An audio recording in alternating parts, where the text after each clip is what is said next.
Mesdames et messieurs, bonjour et bienvenue sur notre chaîne YouTube. L'information en Afrique et dans le monde en continu. Ici, nous n'avons qu'un seul objectif, c'est de vous informer autant que possible sur l'actualité, la politique, l'économie et bien d'autres. Alors si vous êtes nouveau, abonnez-vous et activez aussi la cloche de notification pour ne rien manquer des informations à venir. Cela étant fait, on commence. Eh bien les amis, nous tenons à rappeler que les images utilisées dans nos vidéos sont à titre illustratoire.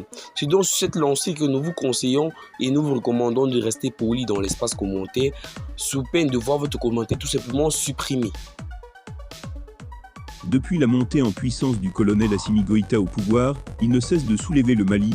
Le président de la transition, le colonel Assimi Goïta, vient de boucler une année au palais de Koulouba. En effet, c'est le 24 mai 2021 que le colonel originaire de l'ex-canton de Morbila dans l'arrondissement de Kimparana, dont son grand-père fut le dernier chef de canton, accéda aux rênes de la destinée du Mali. Aujourd'hui, il vient de passer une année sur la colline du pouvoir.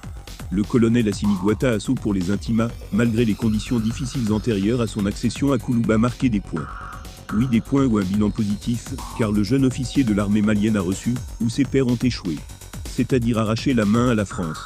Le citoyen lambda qui réclamait la souveraineté de notre patrie, qui est restée longtemps dans les mains du colonisateur, a vu son rêve réalisé. Au nom de la souveraineté du Mali, le colonel Assimi Goïta a digné à la France en renvoyant l'ambassadeur de celle-ci en poste dans notre pays. Les exemples n'en finissent pas. Le colonel Assimi Goïta, entouré de ses collaborateurs officiers de l'armée malienne, a donné une réelle image au Mali à l'étranger, celle d'un pays respecté par la communauté internationale. Le bilan de la rectification de la transition est positif, car les chaînes de propagande de la France, RFI et France 24, ont été suspendues sur le territoire malien. Oui, encore la souveraineté du Mali est mise en exergue par les jeunes officiers de l'armée malienne. À ce centre d'intérêt de la souveraineté, il faut ajouter la montée en puissance de notre vaillante armée.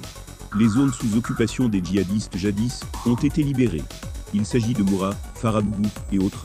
Le colonel Assimi Goïta a fait de ses priorités l'équipement de l'armée, en témoigne l'acquisition de plusieurs hélicoptères, matériels et équipements militaires qui ont été réceptionnés par le ministre de la Défense et des anciens combattants, le colonel Sadiou